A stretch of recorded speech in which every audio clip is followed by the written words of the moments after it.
panindigan sa mag-walking tayo. Medyo ginabi pero okay na yun. Malamig ang panahon. Gano'n. Hindi na masyadong kita ngayon kasi medyo madilim na.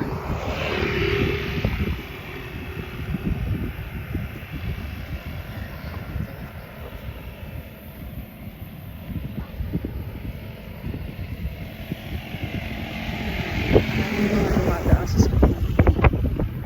Pero sarap ng hangin.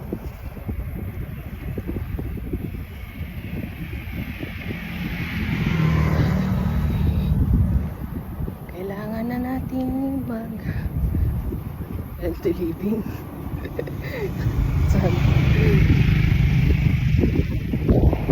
sana mapanindigan natin. Kasi kailangan natin magpa-test ulit after ng APE. Medyo mataas ang ating cholesterol. Understood. Kung ano-ano ba naman ang kinain. Diba? Ang sarap dito. Lamig ng hangin.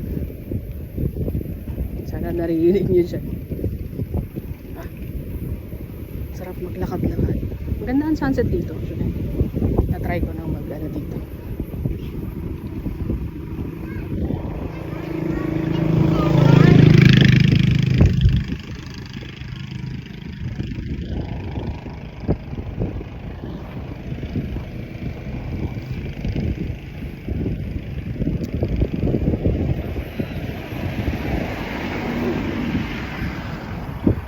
So may siguro mga 1 kilometro din lalakarin natin, pero hindi nakakapahawis kasi lamig sobra ang hangin.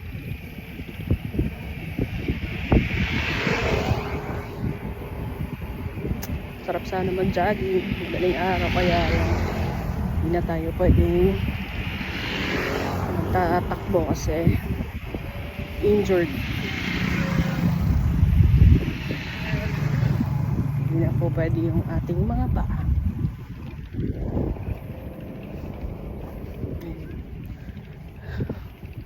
Ito pala puro mga fish pa nandito. Nalalo. Mamaya makikita niyo yung mga nag-harvest ng tilapia. Not sure if may ibang maliban sa tilapia, pero karamihan na may na-harvest kasi dito mga tilapia, mga hipon, crabs. Pero ako lang.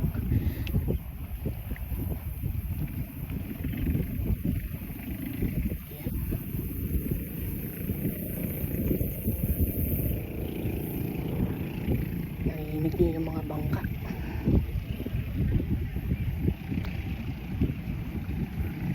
Siguro mga pauwi niya yung mga yun.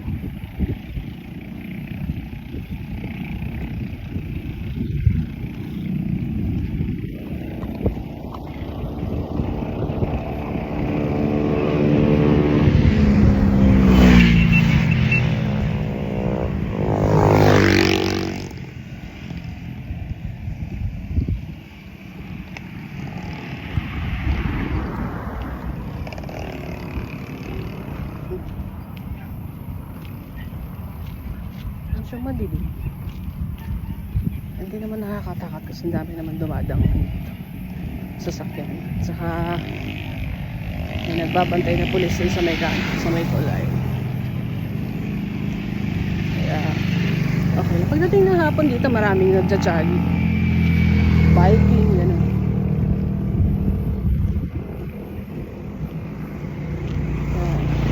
Hindi ka matatakot maglakad dito mag-isa.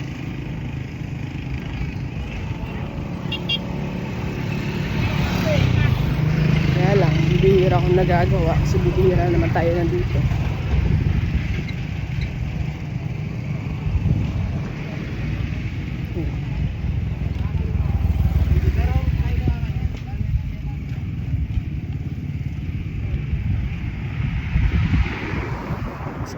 mga videos ko, pinakita ko na din dito naman yung sunset dito.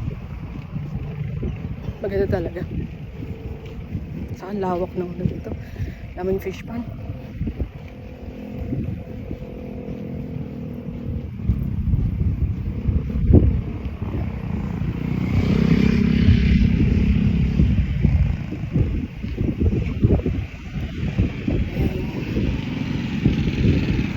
Dito tayo sa isa sa mga tulay na makikita natin, dami nag-harvest. Mga truck dito.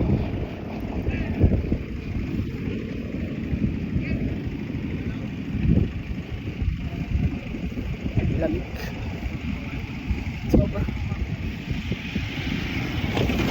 Wala ako pinapawisan.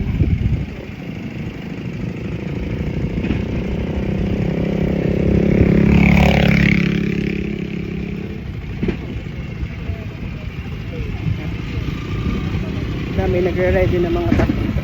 Nag-harvest ng mga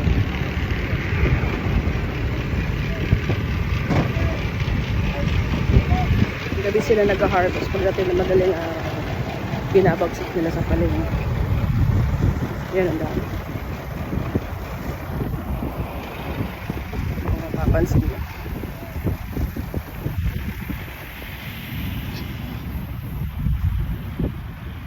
Ayun. Malahati na tayo sa ating target. Medyo lawak ko. Kabilaan yan, mga fish pond. Hindi dyan lang masyadong nakikita kasi hindi na kahit sa lake na tayo nakapag-walking. Pero sa mga susunod,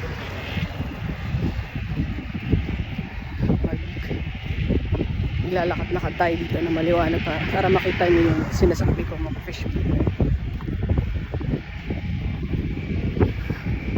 Normally dito talaga sa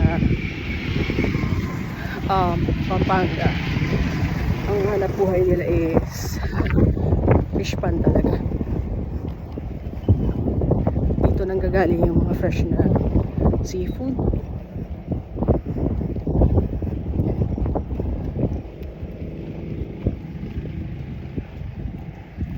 Mga limango, mga hipon, mga tilapia. Kaya pag nandito kami, normally ang mga ulam dito na is inihaw talaga kasi fresh talaga. Saka hindi siya alaga sa feeds. Merong iba gumagamit ng feeds, pero may mga iba naman na hindi. Parang organic ba? Yun ang binibili namin. Kasi dito pagdating sa palengke, makikita mo yung mga nakalapag lang sa kalsada. Mga nagtitinda na ng tilapia. Minsan pag nagagawin kami dito hapon, mga 2:00, may mga nagtitinda na dito ng mga tilapia, mga seafood. Puro actually yung nila dito tinda. Kasi sarili nilang harvest, sarili nilang mga alaga, kaya alam mo talagang organic.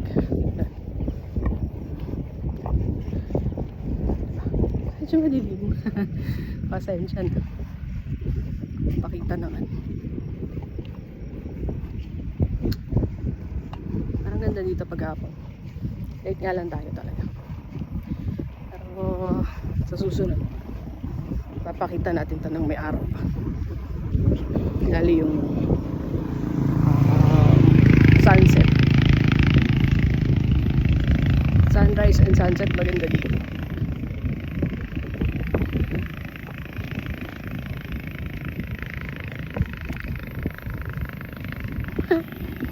Diba? Ang galing. Lakas ng loob maglakad mag-isa. Pero okay lang. At least.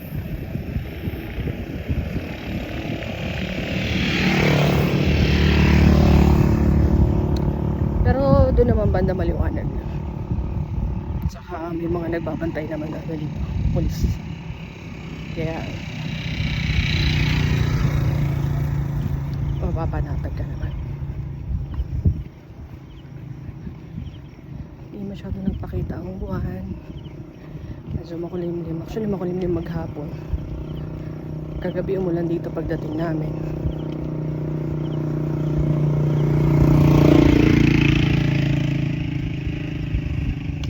Kanina naman pumunta kami sa kakilala namin, taga Mexico.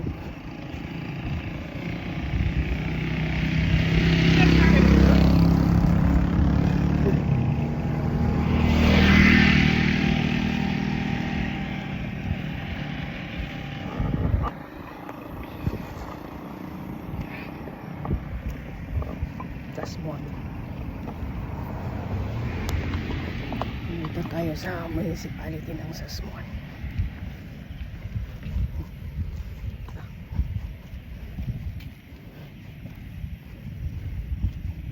Gusto magpapahos na ka-jacket. Ba? Maliwanag na. Dito tayo sa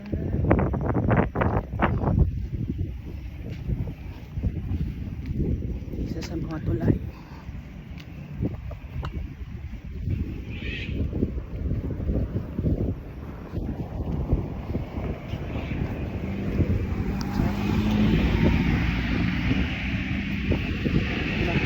Ito na lang yata yung naglalakad-lakad. Na lang yung nagpapapakos.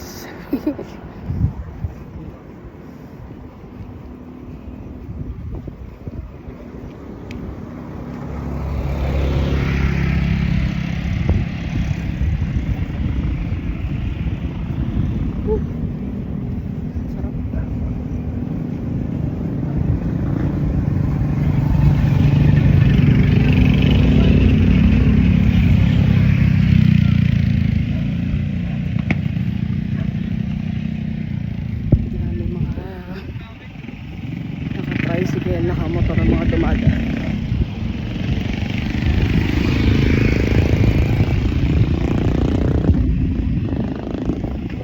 Makikita nyo dito may outpost ng police dito.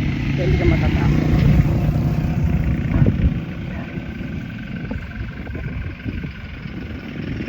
Ito yung hangin. Nahangin yung buhok ko. Lakas. Open area kasi. Puro fish pa.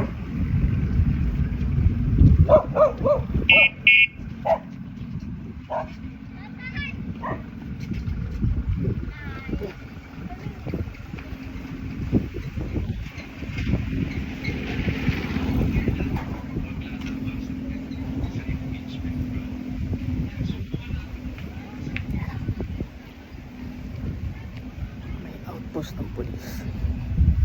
Mga nakatira na dito eh. Siguro mga caretaker at mga fish.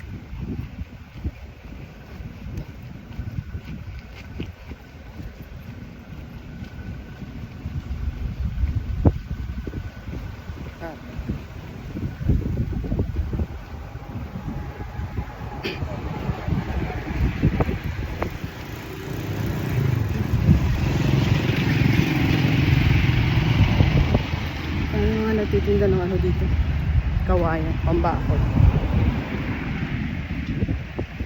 Dito pambakod to ng mga fish pan.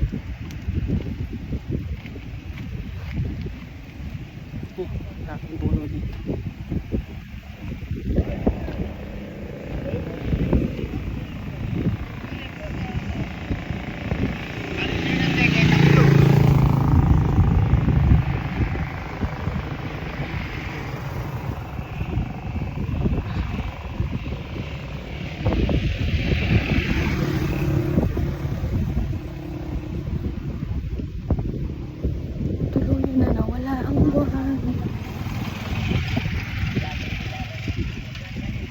Siya lumabas.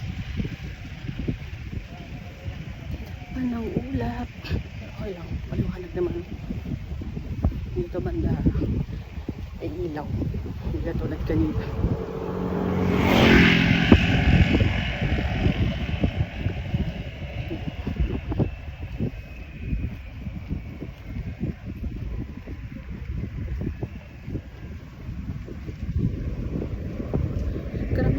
pasyalin nila dito mga park sa kainan. Madami. Gabi-gabi na. Mga kanto yata dito kung mga kainan. Ang imili ka na lang.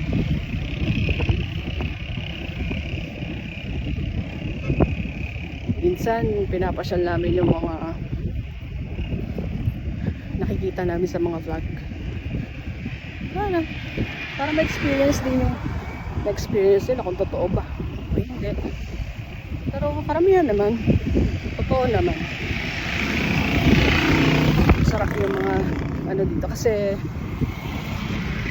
usually yung mga Pampangan talaga may magluto. Kailangan pag nagluto sila kompletos regalos. Hindi po pwedeng okay na yan. Hindi po pwede yun. Sabi nga nila mas magastos pa sa rekado kumpara mo doon sa lulutuin talaga. Normal nila yan. Kaya nga isa sila sa masasarap talaga magluto. May mga specialties sila, lalo mga kakanin. Mahilig sila magluto ng kakanin. Diba kung minsan ang kakanin sa atin ito may okasyon lang natitikman. Dito sa kanila everyday may mabibilang ka dito ng kakanin everyday. Sa mga kanto dito sa kanila maraming nagtitinda kasi mahilig sila magluto. Okay.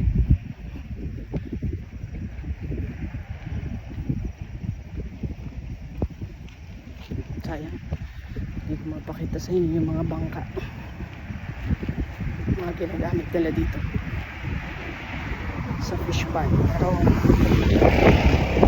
sa susunod na balik natin dito makikita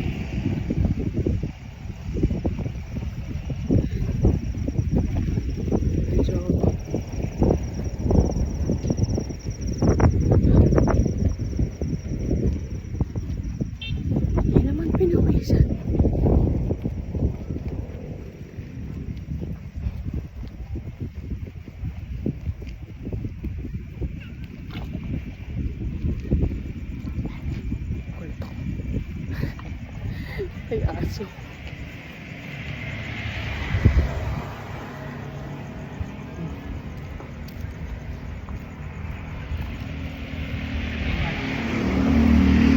Paano nilakbay natin?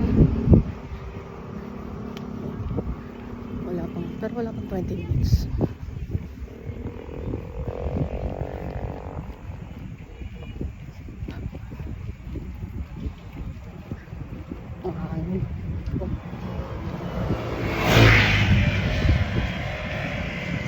Lipad-lipad yung buhok sa hangin.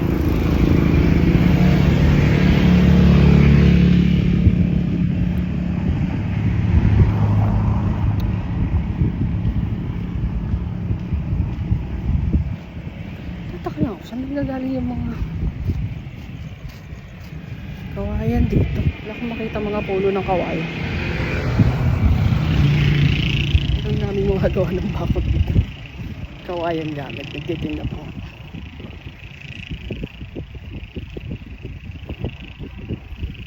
Siguro inaangkat. Not sure kung saan galing, pero dami. Dito sa kahabaan nito, ang dami nagtitinda ng kawayan. Yan.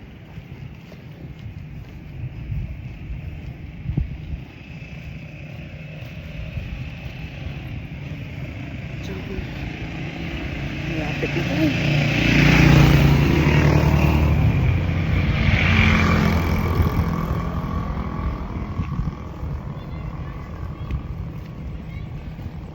Meron nga cafe dito.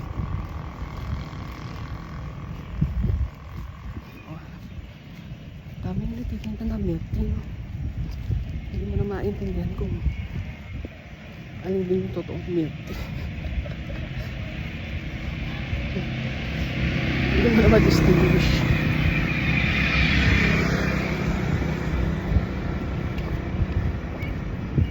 nasabi ng damit. Sorry na.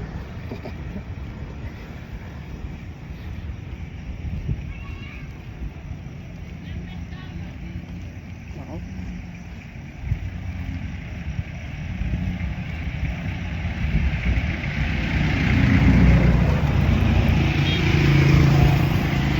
Meron silang food park dito pero syempre gabi na, sarado na.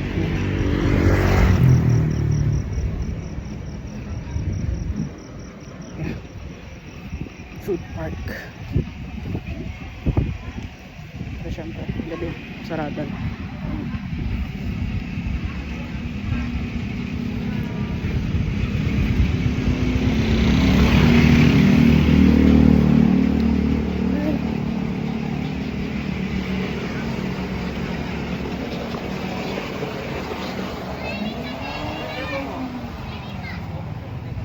Yun. Tapos din tayo. Eh, diba? Kakita na naman ako ng kawalan. Bak, ang galing.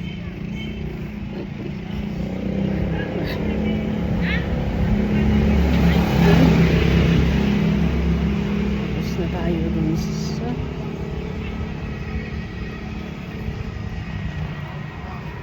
nandito na tayo sa loob. So, yun lang. Diyan sa buhay. Sa susunod na paglalakad, samahan niyo ulit ako. Thank you.